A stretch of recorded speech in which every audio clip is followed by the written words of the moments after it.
तब कथामृतं तप्त जीवनं कविभिडीरितं कल्मषापहं श्रवणमंगलं श्रीमदाततं भुवि गृह्णन्ति ये भूरिदा जनाः।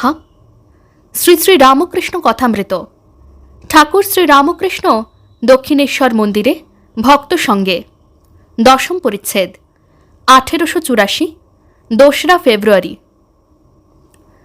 কথা কহিতে কহিতে রাত 8টা হইয়াছে।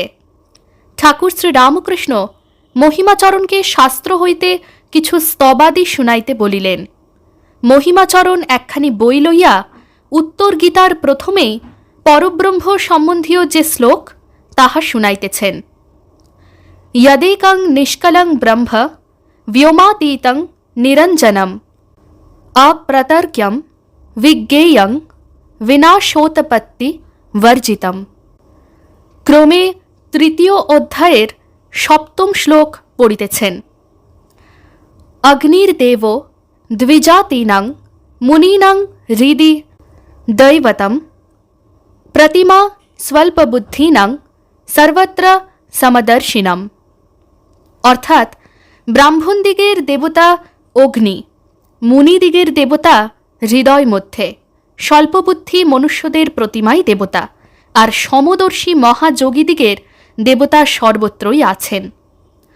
সর্বত্র সমদর্শিনাম, এই কথা উচ্চারণ করিবা মাত্র ঠাকুর হঠাৎ আসন ত্যাগ করিয়া দণ্ডায়মান হইয়া সমাধিস্থ হইলেন। হাতে সেই বাড় ও ব্যান্ডেজ বাঁধা। ভক্তেরা সকলেই অবাক, এই সমদর্শী মহাযোগীর অবস্থা নিরীক্ষণ করিতেছেন। অনেকক্ষণ এই রূপে দাঁড়াইয়া প্রকৃতিস্থ হইলেন ও আবার আসন গ্রহণ করিলেন।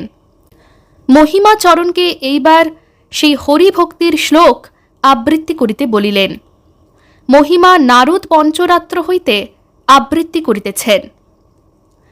অন্তর্বহির্যদি হরিস্তপসা ততঃ কিম, নাতর্বহির্যদি হরিস্তপসা ততঃ কিম, আরাধিতো যদি হরিস্তপসা ততঃ কিম, নারাধিতো যদি হরিস্তপসা ততঃ কিম, वीरम वीरम ब्रह्मण किं तपस्यासु वत्स, व्रज व्रज द्विज शीघ्रं शंकरं ज्ञानसिन्धुं, लभ लभ हरिभक्तिं वैष्णवोक्तां सुपक्कं, भव निगड़ निबंध छेदनीं कर्तरिंच। শ্রীরামকৃষ্ণ। আহা আহা! শ্লোকগুলির আবৃত্তি শুনিয়া ঠাকুর আবার ভাবাবিষ্ট হইতেছিলেন। কষ্টে ভাব সংবরণ করিলেন। এইবার জ্যোতিপঞ্চক পাঠ হইতেছে। यस्यामीदं कल्पितमिन्द्रजालं चराचरं भाति मनुविलासं सच्चित् सुखैकं जगदात्मरूपं सा काशिकाहं निजबोधरूपं। সা কাশী কাহং নিজ বোধরূপম, এই কথা শুনিয়া ঠাকুর সহাস্যে বলিতেছেন, যা আছে ভাণ্ডে তাই আছে ব্রহ্মাণ্ডে। এইবার পাঠ হইতেছে নির্বাণ ষটকম। ওং মনোবুদ্ধ্যহংকার চিত্তানি নাহং ন চ শ্রোত্র জিহ্বে ন চ ঘ্রাণ নেত্রে ন চ व्योम भूमिर्न तेजो न वायु चिदानंदरूप शिवोहम शिवोहम। যতবার মহিমাচরণ বলিতেছেন চিদানন্দ রূপম শিবোহম শিবোহম, ততবারই ঠাকুর সহাস্যে বলিতেছেন নাহং নাহং, তুমি তুমি চিদানন্দ। মহিমাচরণ জীবনমুক্তি গীতা থেকে কিছু পড়িয়া ষটচক্র বর্ণনা পড়িতেছেন। তিনি নিজে কাশীতে যোগীর যোগাবস্থায় মৃত্যু দেখিয়াছিলেন। বলিলেন, এইবার ভূচরী ও খেচরী মুদ্রার বর্ণনা করিতেছেন ও শাম্ভবী বিদ্যার। শাম্ভবী যেখানে সেখানে যায়, কোনো উদ্দেশ্য নাই। মহিমা। রামগীতায় বেশ বেশ কথা আছে। শ্রীরামকৃষ্ণ সহাস্যে, তুমি রামগীতা রামগীতা করছ, তবে তুমি ঘোর বেদান্তি। সাধুরা কত পড়ত এখানে। মহিমাচরণ প্রণব শব্দ কিরূপ তাই পড়িতেছেন। তৈলধারম বিচ্ছিন্নম দীর্ঘ ঘণ্টা নিনাদবৎ। আবার সমাধির লক্ষণ বলিতেছেন। ঊর্ধ্বপূর্ণ মধঃপূর্ণং মধ্যপূর্ণং যদাত্মকম সর্বপূর্ণং স আত্মেতি সমাধিস্তস্য লক্ষণম। অধর মহিমাচরণ ক্রমে প্রণাম করিয়া বিদায় গ্রহণ করিলেন। একাদশ পরিচ্ছেদ।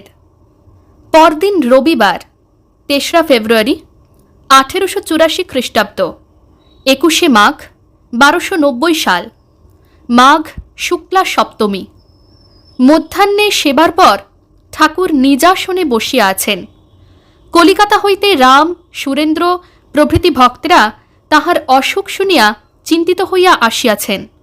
মাস্টারও কাছে বসিয়া আছেন। ঠাকুরের হাতে বাড় বাঁধা, ভক্তদের সহিত কথা কহিতেছেন। শ্রীরামকৃষ্ণ ভক্তদের প্রতি। এমনি অবস্থায় মা রেখেছেন যে ঢাকাঢাকি করবার জো নাই। বালকের অবস্থা। রাখাল আমার অবস্থা বোঝে না, পাছে কেউ দেখতে পায়, নিন্দা করে, গায়ে কাপড় দিয়ে ভাঙা হাত ঢেকে দেয়। মধু ডাক্তারকে আড়ালে নিয়ে গিয়ে সব কথা বলছিল। তখন চেঁচিয়ে বললাম, কোথা গো মধুসূদন, দেখবে এসো, আমার হাত ভেঙে গেছে। সেজবাবু আর সেজগিন্নি যে ঘরে শুতো সেই ঘরে আমিও শুতাম। তারা ঠিক ছেলেটির মতন আমায় যত্ন করত। তখন আমার উন্মাদ অবস্থা। সেজবাবু বলতো, বাবা তুমি আমাদের কোনো কথাবার্তা শুনতে পাও? আমি বলতাম, পাই। সেজগিন্নি সেজবাবুকে সন্দেহ করে বলেছিল, যদি কোথাও যাও ভট্টাচার্যি মশাই তোমার সঙ্গে যাবেন। এক জায়গায় গেল, আমায় নিচে বসালে। তারপর আধ ঘন্টা পরে এসে বললে, চলো বাবা চলো, গাড়িতে উঠবে চলো। সেজগিন্নি জিজ্ঞাসা করলে আমি ঠিক ওই সব কথা বললুম। আমি বললুম, দেখো গা, একটা বাড়িতে আমরা গেলুম, উনি আমায় নিচে বসালে, উপরে আপনি গেল, আধ ঘন্টা পরে এসে বললে, চলো বাবা চলো। সেজগিন্নি যা হয় বুঝে নিলে। মারেদের এক শরিক এখানকার গাছের ফল কপি গাড়ি করে বাড়িতে চালান করে দিত। অন্য শরিকেরা জিজ্ঞাসা করাতে আমি ঠিক তাই বললুম। ওং নিরঞ্জনং নিত্যম অনন্তরূপম ভক্তানুকম্পা ধৃত বিগ্রহং বৈ ঈশাবতারং পরমেশমেঢ্যং তং রামকৃষ্ণং শিরসা নমামঃ। শ্রীরামকৃষ্ণ अर्पणमस्तु।